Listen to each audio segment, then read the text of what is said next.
Shalom, apa kabarnya saudaraku sekalian? Kiranya kasih Tuhan Yesus menyertai kita. Sebelum kita menyambut sapaan firman Tuhan, mari kita saat teduh sejenak.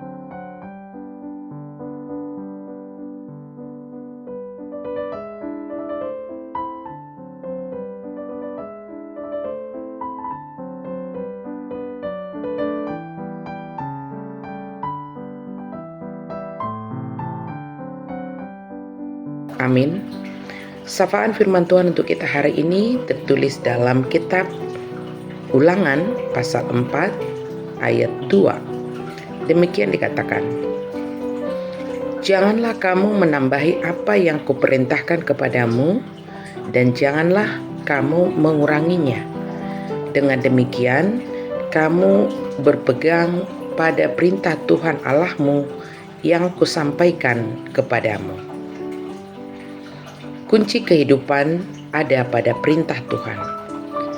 Pengulangan akan peristiwa yang dahsyat yang Tuhan perlihatkan dalam perjalanan hidup orang Israel adalah supaya mereka tetap setia kepada aturan dan hukum yang telah ditetapkan oleh Tuhan.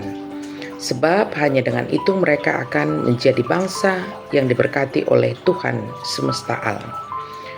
Musa mengharapkan mereka benar-benar memahami peraturan dan ketetapan Tuhan, bukanlah sekedar untuk diketahui, sehingga firman Tuhan tidak boleh dianggap sepele ataupun tidak serius untuk menanggapinya. Tetapi firman Tuhan itu harus menyatu dalam kehidupan mereka, sebab masa depan mereka terletak pada firman Tuhan, bukan karena kekuatan mereka.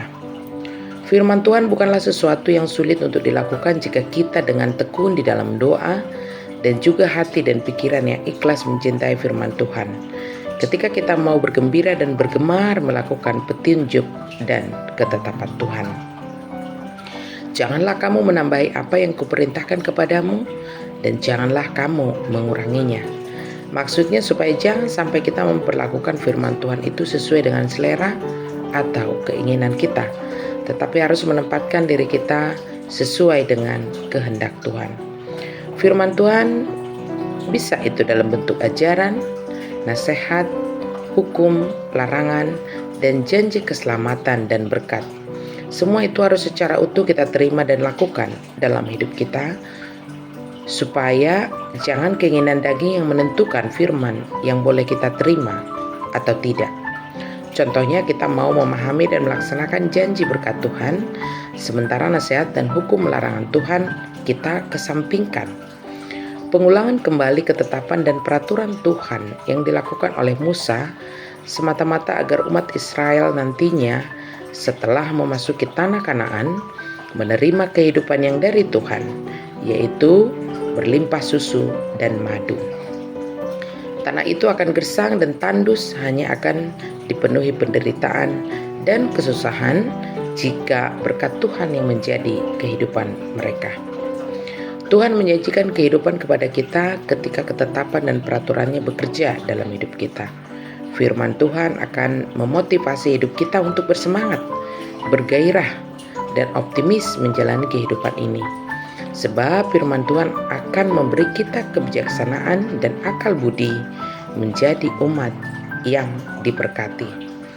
Kehidupan umat yang menjadikan firman Tuhan dasar kehidupannya akan seperti pohon yang ditanam di tepi aliran air, yang menghasilkan buahnya pada musimnya dan yang tidak layu daunnya. Apa saja yang diperbuatnya berhasil. Amin.